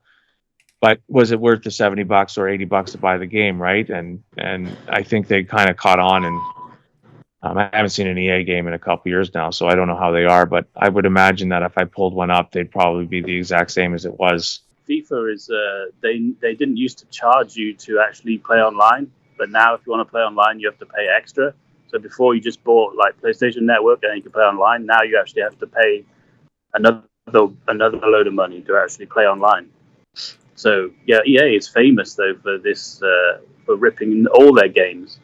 So having lots of not really, the game is very very short, and then they have a load of DL downloadable content. Yeah. Overall, I would say games are so good compared to what we used to play, what I used to play, starting in arcades and then getting the C64. Now most of these games are so mind blowing. So I don't know. They're all like Overwatch. That's another game you could get. They're all so good, but yeah, I think I've just gone the other way. I don't really want to play action-packed games. I want, because when I play those games, I get repetitive strain injury in my neck. Okay. I hurt parts of my body playing. Because if I play for 8 hours, playing one game like BioShock, you get like injured. So I think some of these other games, like The Quarry and was it Until Dawn, those are the ones that I actually could like relax and enjoy because I don't have to like, be some kind of like, I guess it's the combat. Yeah, these combat games, people are so good at them. It's like psychotic. Yeah. To actually compete with them, it's just too much effort. Yeah, definitely. So just playing like a movie game that's interactive, where you can drink and then play the game. Maybe next time I we think should it's more discuss interesting. Speedrunning, we should discuss one day. That's crazy, man. Speedrunning, speed walking. Speedrunning, people who speedrun games, like they play a 60-hour game, they try to finish it as fast as you mean they to can. finish them? Yeah, like in 1 to minute. finish them. Yeah, that's crazy. Yeah, there's some really hard games as well. I'm playing Elden Ring right now. Ninja The expansion Gaiden. just came out, and it's so hard, man. It's unbelievable. It's unbelievable. Ninja Gaiden was so hard. I know. And there's another one, more like fantasy, more like Elden Ring or something. Yeah, It's the virtually Dark impossible Souls. Dark Souls, fuck that one as well. Yeah. And those are Just- Souls I games. prefer Elden Ring like is from the Death same Force. company. This company is really good, man. They make really nice games, and they're like one of the respected companies. Still bring out great games. They're definitely worth double the money. But well, a lot of companies just like try to milk. We always come back to GTR. They try to milk us like Team Brazil does. Yeah, I don't mind just playing like GTA San Andreas though. Yeah, they come up with a remastered one. Josh, I think I paid for GTA 5. I paid like 3 times. Once on PC, once on PlayStation, once on Xbox. And then they bring it out or remaster it, and you can pay again. Fuck that shit. Yeah, fuck that. Yeah, I was getting just only the PlayStation Network games. They're the ones they gave you for free. Yeah. That's how I got the BioShock trilogy again. So And that's the same as Game because all the Pass. new games are like the same. So you might as well just be getting Wolfenstein 3 or Chrysalis 3, like free every month or whatever. Yeah, You only need one new game. Also, these old video games are now becoming movies more. Like there was like a Sonic the Hedgehog movie, wasn't there? Like There's been 2 of them. at the moment, there's another Among Us movie coming out. That's kind of old, man. I mean, game movies were always fucking bad, man, as long as they exist. Always. Yeah, there's But I think wasn't there a TV series? No, from every movie they made a game. Those games were always fucking bad. That's what I want to say. Yeah. Hey, Frans. Yeah. Those Transformer games were bad. No, you're wrong. Because one of the greatest games of all time is based on a movie, which is GoldenEye 007. So I just want to stand up for that game. Yeah, okay, but that was only the multiplayer part thing. That was not the story. Oh, mode. bullshit. The fucking single player was amazing. Okay, well, I think it was especially known for the multiplayer. Well, it was great. Oh, dude, but yeah, if you didn't need it, it's fun playing with your buddies, and the multiplayer was amazing on it. But it's also the single player in that game was really fun. Okay, let's say that 95% of the games that came out, they were made from a movie, sucked like donkey balls. Yeah, they're not the highest level. Like the Godfather game is all right though. Scarface. Godfather game was decent. But nowadays they're they not also good, make but- game. The game Uncharted. They made a movie after the game. That's also happening these days. Hitman was a movie recently, wasn't it? With Statham. Yeah, sure. Statham in? I'm not sure. Yeah, it was. Yeah, it was made after the game. Yeah. No, Hitman wasn't with Statham, bud. Tim It was Oliphant. Timothy Oliphant, There's wasn't it? another bald guy. Tim Elephant. There was Timothy Oliphant, and then it was some other random guy afterward. Well, gentlemen, I'm going to wrap up the video game talk there because we can go for hours on that. But so that's video games. Our next topic tonight is going to be celebrity deaths. There's been a shit ton of them right now lately. Some of them, some have been elderly fellas, but it had a lasting impact on the world. We had Bob Newhart pass, which, I love comedy, and Bob Newhart had his unique brand of comedy. He had the Bob Newhart Show and later Newhart, and he died, I believe he was 84 years old, so he died good age, but, that's sad. Obviously, condolences to his family. The great Donald Sutherland, who I'm going to ask you guys, because Donald Sutherland is one of the greatest actors of our lifetime, and I'm going to ask you guys what your favorite Donald Sutherland movie is, but he recently passed too. Obviously, thoughts, condolences to his family. So, guys, what's your favorite Donald Sutherland movie? That's a I great liked question. him in Animal House and 6 Degrees of Separation and Mr. X in JFK. Those are the ones I remember and the ones I like. I really like his role in Animal House. Great choices as the professor in Animal House. That's a nice call right there, Wasted. How about you, Frans? Do you have any Donald Sutherland movies that you really liked? not particularly because he's a pretty old actor, I think, but I do remember Space Cowboys or The Italian Job. You know, and he also featured True. in The Hunger Games, which are pretty recent movies. I'll tell you what, Space Cowboys, really, really good movie. I didn't think about that or The Italian Job when I thought about him, but those are two really good movies that he was in. Liars, how about you? I'm gonna have to go with Backdraft as one for sure. Backdraft is an amazing movie. JFK Shadow. just for that. JFK just for that scene. Everybody knows the scene if you've seen it. That was great. And then there's one from many, many years ago. It's called Clute. I don't know if you guys have ever seen it, but very good movie. Plays the title character, John Clute, in it. Highly recommended. Psychological thriller. Psychological thriller, Clute. That's right. From 70s. Paul Anka, Jane Fonda. Yeah. It's a cop and a detective solving the missing case of a John who may be stalking her. It's a very good movie. Donald Sutherland is amazing in it. Well, I'm gonna have to go because my dad had me watch a bunch of Donald Sutherland movies growing up. First, I'm gonna have to go with the original MASH movie where he's Hawkeye Pierce. Spectacular in that. But my favorite one and one of my dad's favorite movies, and I always watch it with my dad, is Kelly's Heroes. He was just amazing. Kelly's Heroes, one of Clint Eastwood's best movies. Just a great World War II movie, just one of the best, and truly a great actor. Obviously, his son's Keith Sutherland, just a guy that was in so many films that everyone enjoyed. If you have a chance, go back, watch some of those movies. You really see a true artist at work, someone who could really make you believe in the character he was playing. So he recently passed. We also have Richard Simmons, which I know for you non-Americans, you're like, who the fuck is Richard Simmons? Richard Simmons was this gay gentleman who was there to help overweight people exercise. But goddamn, he was likable. And he would go on there and he'd help all these fat people. And being a fat person, I'm allowed to say this. He'd help all these people, you know, like they'd be jazzercising to the oldies, dancing to the oldies. And he had such charisma about him as he did this. He'd always be on late night shows and like your daytime talk shows, always appearing on there.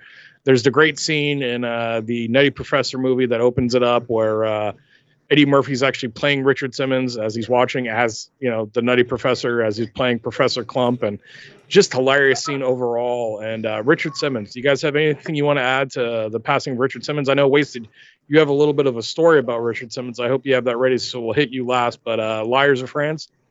Yeah, sure. I'll you know, just going back to what you were saying, Brasky, he was always upbeat and always very positive and always, you know, when you say he was a gay man, he was a gay man. He was very flamboyant, and it just added to his personality. He was great to watch. And one thing that I always kind of, I want to say respected, but I don't know if it's the right word, is that he put out a lot of videos, and in the videos he always wanted people to be healthy and live the best life that they could.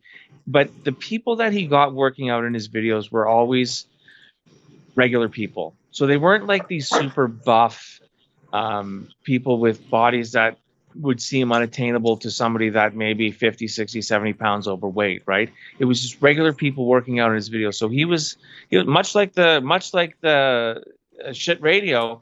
He was an unrefined podcast for the everyman, but he was, you know, he was for the everyman always. And I really appreciated that about him.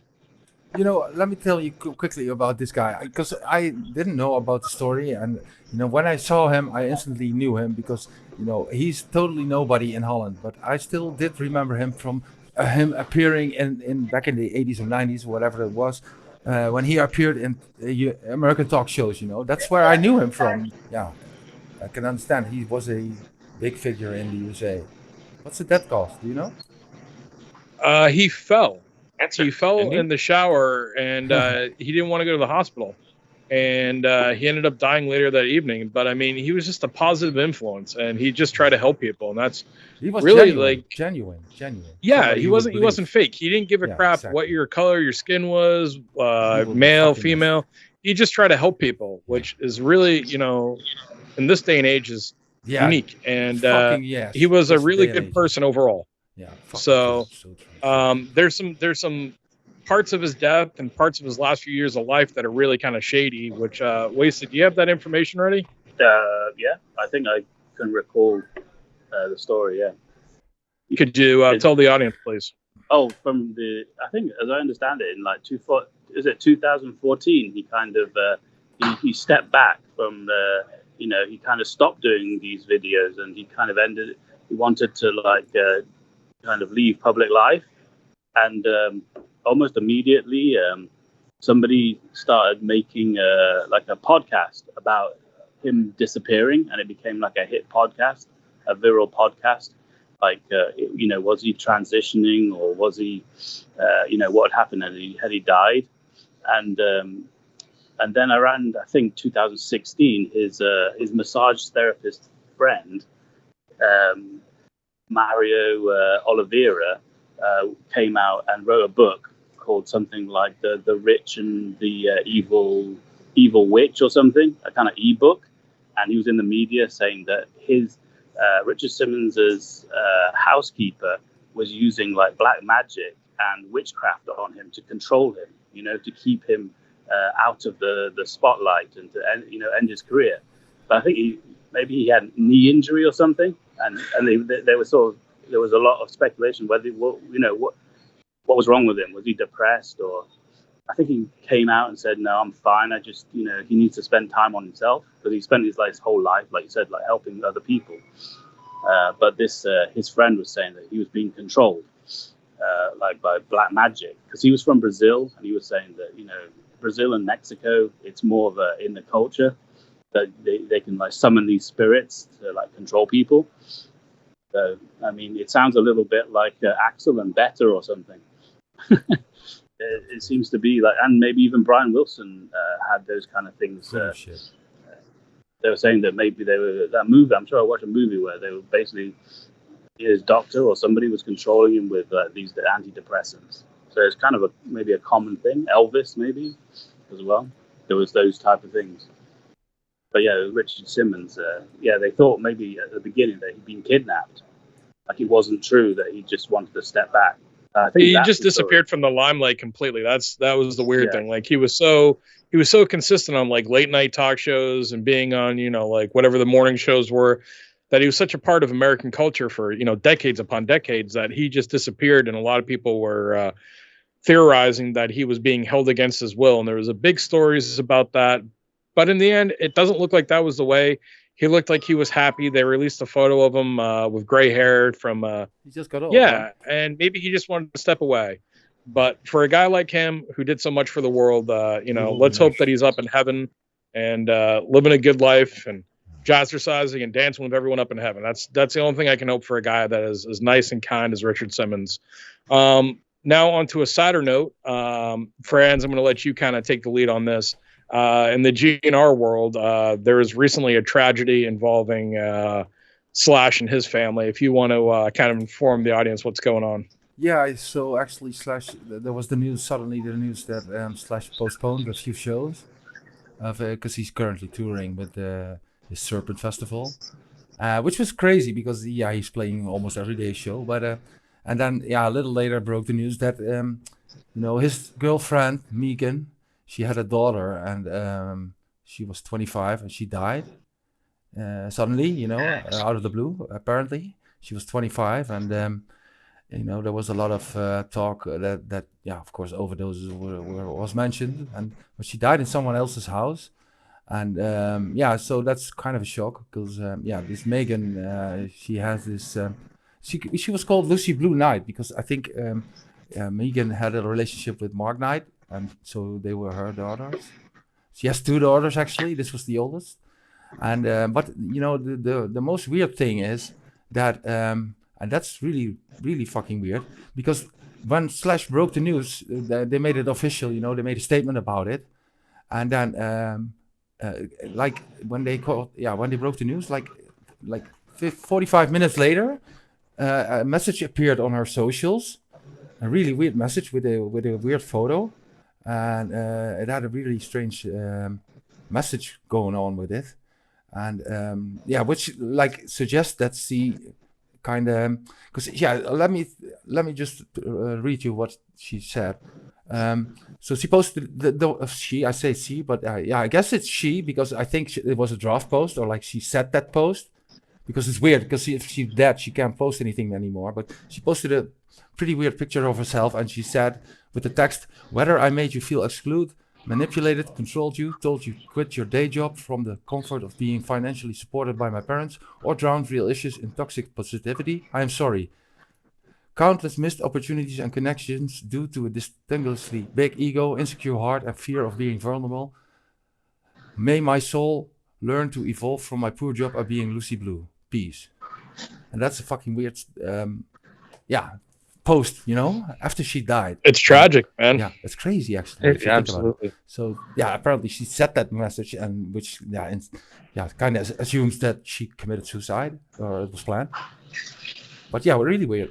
That's horrible, man. Yeah. How do you schedule a post though? I don't understand that. Yeah, you can just set a post and then release it at a certain. The same with YouTube. If you can upload the video and then tell them on which time it has to be released or posted. Yeah, Oh, okay. I didn't know you could do that. Yeah, definitely. Yeah, you can. I knew you could do it on YouTube. I didn't know you can do it on socials as well. You can. It's horrible news whenever something like this happens, and unfortunately, younger people with the influx of social media and living your life online, it's a shame, and it's sad when it happens to anybody, let alone a celebrity or somebody you know. Definitely. But it's still And, weird. I mean, you know, this message is so fucking awkward if you see it. I mean, it can't be only. I did see it. The picture is weird, and the she looks strange in the picture, and yeah, it's sad. It's a very sad day, and I hope Megan and Slash get all the support that they need. And I hope they. I don't think we're going to say it any better than what Liars just said. That's kind of the situation. So we're going to transition, or actually, we had one last celebrity death we're going to talk about. Or do you want to hold that? Wait, you want to hold that story for another week? Yeah. Let's hold that for another week, just because I don't feel it'd be right after what we just talked about. So what we'll do next is we're going to transition from that to kind of something else Slash related, which is it's the 20th anniversary of Velvet Revolver's debut CD Contraband, and they are releasing a 20th anniversary album of Contraband with, looks like it's got some exclusives on it. Liars, you're probably the biggest Velvet Revolver fan I know. So do you want to kind of talk to us a little bit about that? And Frans, feel free to chime in. Yeah, so I guess they're set to release a deluxe edition honoring the 20th anniversary. It's due to be released on September 13th. So it's going to have the debut album from Velvet Revolver. Everybody knows Fall to Pieces. Everybody knows Slither. And, of course, the other single was Set Me Free, which was on the Hulk soundtrack. It went to #1 in the United States and Canada and various other countries across the world. And it also earned Slash and the band a Grammy for Slither. So I love the album. It was mixed reviews when it came out in 2006, but I know Loudwire had it as their best album of the year. So along with this album, you're going to get some bonus content on the album. It's going to have some bonus tracks, including an acoustic version of Fall to Pieces, a live version of the song Bodies by Sex Pistols, Surrender, No More, No More, an Aerosmith cover, Negative Creep, and the Pink Floyd cover Money. You know what I think is interesting about this whole thing is because I read the news, but I don't know shit about it. But I read it, and the only thing I thought is, who's managing that? I mean, here they are. They're like a band that wasn't that big actually, still brings out a nice CD and stuff, on time. I mean, that's got to be a different organization than Team Brazil, right? Because when Appetite was anniversary, they played the show, but they didn't even mention it during the show. They only had to play 2 more songs, and they played full Appetite, but they didn't think about that. There's literally nothing released. A year later, they came out with some stuff. But proper management, man. Velvet Revolver. I wonder who's behind it. Yeah, hopefully you got a video. So they released 2 albums. They had their second album, Libertad, which wasn't as commercially successful as Contraband was, but in my opinion, it was every bit as good. I do enjoy the album. Lots of very good songs on that album. What I never understood about Velvet Revolver was how come that I got some echo here. Sorry. How come they never replaced Scott Weiland? And you know, I don't how into it was Slash, because there's so many missed opportunities to get that band going. And of course, there's the rumored completed CD with Corey Taylor. Dave Kushner is already confirmed that there's a song that was supposed to be on the Monster House soundtrack. So that song is completed. He just doesn't know where it is. So you talk about management. Who's behind this Contraband Deluxe version? And are we going to see some more Velvet Revolver? Possibly the Corey Taylor and possibly the Monster House. I would love it myself. I can answer one question for you. The reason why Scott was never replaced is because the Guns N' Roses reunion was, already in the books. Duff was already playing again with Axl. Then the last, step to making a GNR reunion happen and the cash flow to come in was just basically Slash and Axl getting back together, which for years it looked like that was being pushed by the industry itself. And when it became a reality, what was the point of Velvet Revolver continuing? The money was in Guns N' Roses, not Velvet Revolver. The second album didn't perform. It was a failure. There's some really good songs on it, but it wasn't what Contraband was. And It was better than the Chinese Axl Democracy. Rose Slash, the Axl Rose Slash thing was going to happen, and Guns N' Roses was going to get back together, or what they consisted of Guns N' Roses, which was, I guess, in everyone's mind, even though we can disagree, was just Axl, Slash, and Duff. So. Yeah, fair enough. Once that was already in the books, even Scott was saying that back in the day that, that shit was going to happen. It was actually more Guns N' Roses true, he than was. Guns N' Roses was. I agree with Frans. Yes, they were. At the time, yes, they were. And the music that Velvet Revolver put out was more Guns N' Roses-ish or Guns N' Roses-y than anything Axl ever put out afterwards. It was more like a debut album from a hard rock band. Whereas Guns N' Roses were right on their third record, and they put out these two albums, and there was like this expectation of what Guns N' Roses was supposed to be, and part of that was like November Rain and stuff. I think that was the problem, is that everybody wanted Axl or Guns N' Roses to go back and to the hard rock, but the industry was like wanting all these like ballady hit singles. So I think that's part of it. Like it's hard to go back and redo your debut, because Velvet Revolver tried that, didn't they, with Libertad? It had a little bit of development on it, but not much. So not much. And that has a little bit of a problem in itself if you don't nail the singles. Do you know what's missing from Libertad or Libertard, whatever the fuck how Libertad, I guess, is how it's properly announced? There's no Izzy, where Contraband had Izzy on it. Izzy was, working on a lot of those songs with Slash and Duff. So when Izzy left, obviously the material wasn't as good. So, I mean, if you really look down into it, Izzy is the songwriter. Axl was always the voice. Slash and Duff played a, significant part to making Guns N' Roses what they are, with the guitar and the bass and all that. But Izzy was always the songwriter. So once Izzy disappeared from either band, you saw what the results were. Yeah, you're right. He helps with the songwriting, because he actually brings like 10 songs in demo form. They're not all like worked up to the level that Slash and Axl push them to, but he's the spark, isn't he? And it's a lyric and a melody that he brings. Yeah. So if you put Izzy in the room with Slash and Axl, you're going to get magic. When you put Izzy in the room with Slash, you'll get Contraband. When you put Izzy with Axl, you might have gotten a way better Chinese Democracy. Just not having that songwriter really affects the CD itself. Maybe that's why we haven't got a new Guns N' Roses album, even though they've been back together for 8 years. I don't know.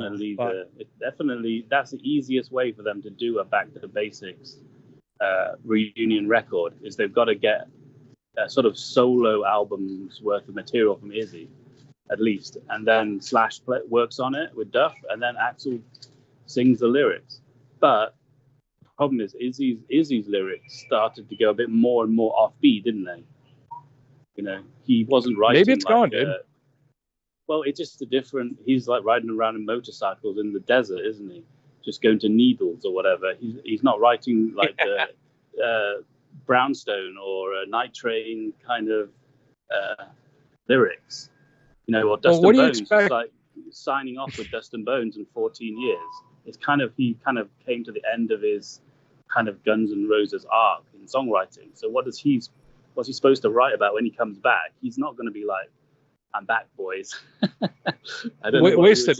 What do we expect from them? With them all being, you know, either at 60 or over 60 years old, multi-millionaires, they're not going to have, you know, the experiences in life to write about. You know, this is, you know, when they were young and they wrote Appetite, and a lot of the stuff from the Appetite recordings and, you know, the early demos landed on to Use Your Illusions. They just don't have the stuff anymore. I mean, they're just in a different place in life. They're elderly gentlemen now. I'm not calling them gentlemen, but they're elderly. You know, they're old. They could write like Aerosmith basically wrote about their like sex addictions. But Guns N' Roses could write a song about their private jet, you know, like a permanent vacation. But they're not even that. They're so serious. Like, as you know, they're quite serious guys now. Aerosmith were kind of more joking around. The Stones joke around a lot more, so they could write about things. You know? They can write about love in an elevator. You know? But I just don't see them writing. I can't see Axl writing that type of song. You know what I mean? It doesn't look like the whole formula right now is for them to even sit in a room and work stuff out. It seems like the formula is Axl has some leftover songs, Slash and Duff add to it, and that's it. I mean, Slash is doing his own thing. Duff is doing his own thing. Axl seems to be doing his own thing. I mean, we're just, you know, sit along, enjoy the ride, but I mean, I wouldn't be expecting much anymore, and I wouldn't get too like overly involved. I think we've already seen what we're going to get, and there might be a little bit left, but that's about it. I wouldn't be expecting, you know, oh my God, we're going to get another Appetite for Destruction or Use Your Illusion. It's just not going to happen. That's my personal opinion. I mean, what do you guys think? 100% agreed. I think. Go ahead, Wasted. No, I just think they're more likely to maybe do like a reunion show with the Appetite 5, like a tour, than they are to actually produce another album. Like Izzy, we could like do a Vegas residency or something. You know, a few shows somewhere, just for the sake of it, to get the original 5 back. I honestly think that Contraband was the Guns N' Roses album that we never got. You know, there's the Snake Pit stuff, and sure, but from the evolution of the band and the guys growing up, and I think Contraband, mic off, an album mic that Guns N' on, Roses could have put out, at the time, that was their shot, and it's not going to happen now. I mean, Axl's gone his own way, and Slash is still playing the blues based music, so I don't think it's going to happen. I think we're stuck with Chinese Democracy Leftovers, just like Brasky said. Because at the time of Contraband, that would have been the perfect time, 2004. But the songs that Axl kind of written from from the kind of tail end of the Guns N' Roses era were This I Love and Catcher in the Rye. So it's those kind of songs which could have been on Snake Pit. Back then is when they could have done another Guns N' Roses record, but the Snake Pit record with Axl's like This I Love and Catcher in the Rye is kind of how it would work out. But they couldn't work together to, you know, work on each other's material. So there's always that problem. And I don't think Axl seems to take 3 different parts from different songs and put them all together and then work on it. Like, whereas Slash likes to have like pure hard rock, smooth hard rock, doesn't it?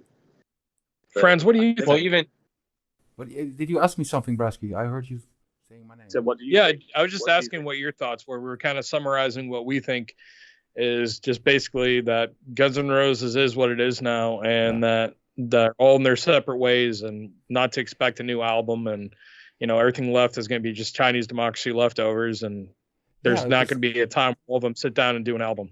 TNR died after 93, man, 94. That's how I think about it. And Yeah, this whole reunion has been nice, but the group was magic, and they all had their influence on it, and together they clicked, and they made the fantastic albums. But yeah, they need each other, So yeah, it ain't gonna happen anymore. I think the spirit isn't there either. No.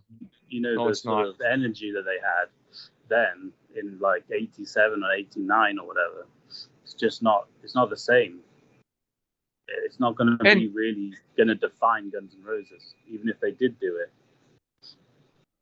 And you can't expect it to be the same either. They were just kids back then. But, if you compare them to other legacy acts, like the Rolling Stones, Aerosmith, the two bands that we've referenced here tonight, you go see them even today. They're still putting out music. Well, Aerosmith hasn't put out an album in 10 years, but they're still putting out music. They're still doing shows, and they're still at the top of their game. I would say both of them are. The Rolling Stones Hackney Diamonds album was fairly good, and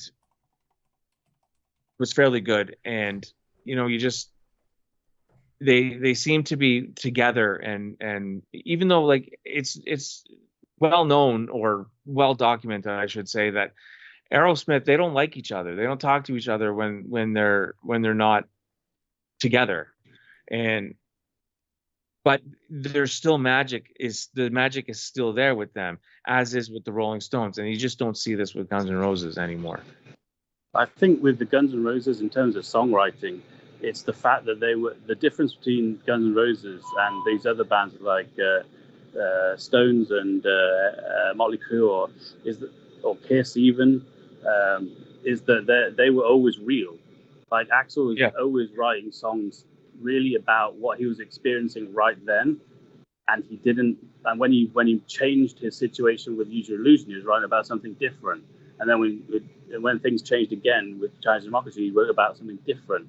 He was not like a cartoon band where they just write another song called Welcome to the Paradise Jungle or something. They're not just recycling the same formula over and over. Like Axl seems to go out of his way to reinvent the wheel, which isn't a very commercial formula. It is. It's more like I don't know. Maybe some bands are like that, where they're a bit more. I don't know, like Led Zeppelin or The Doors or something that have smaller catalogs. I suppose Faith No More, they only have like 3 or 4 records. From the second era, they didn't put out that many records. I think that's the problem, is because Axl, like we were just saying, like Axl's going to write about what he's like interested in now, and that isn't sex, drugs, and rock and roll. So that's not going to sell, is it? If he's just singing about. But the problem is records are not going to sell anyway. So you need to perform. To make money. But I mean, and they're still performing. The album was popular though. It's like well received. Whereas I think if Axl writing about like Indonesian drug mules, it's not as well received. No, it's not because it's not as It's not a reflection of the past. It's more like what boys. Now. I think we could go on for hours talking about this, but I think it's we've summarized it up pretty much right now. We kind of touched on what we wanted to touch upon tonight. We've hit all the subjects that we wanted to get to tonight. I want to thank Frans for coming on. Thanks for sharing your hooligan stories, your insight on the video games. You were great having on. You're a valued member of the team. We really thank you. Wasted, thank you for your hooligan stories also. Liars, it's about that time of the evening that you do your thing and you take us on out, buddy. So Liars, why don't you do your thing and take us on out. Thanks for being here, everyone, especially Frans. Thanks for jumping on tonight. Brasky and Wasted, of course. Thank you. Look for us on YouTube. Hit like and subscribe. Leave a comment because we like interacting with you guys. And look for us on Rumble as well. We're starting to gain steam there. And, of course, wherever you get your podcasts, Spotify, CastBox, iHeartRadio. But look for us anywhere. And once again, thanks for listening. And we'll talk to you next time. Bye-bye. Boy.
Ladies and gentlemen, favor shame, our next contestant, William Angio!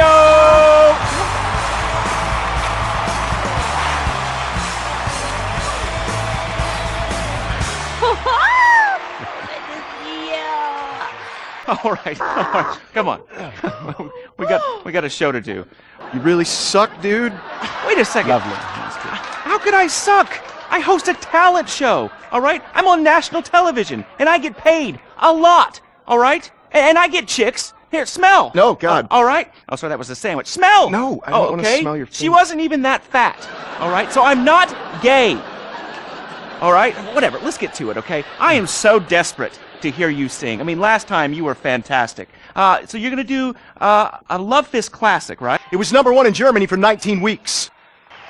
I'm sure you'll be fine. Are you ready? Yes, I am. All right, it's favor shame for William Angio!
Fantastic. I'm moist.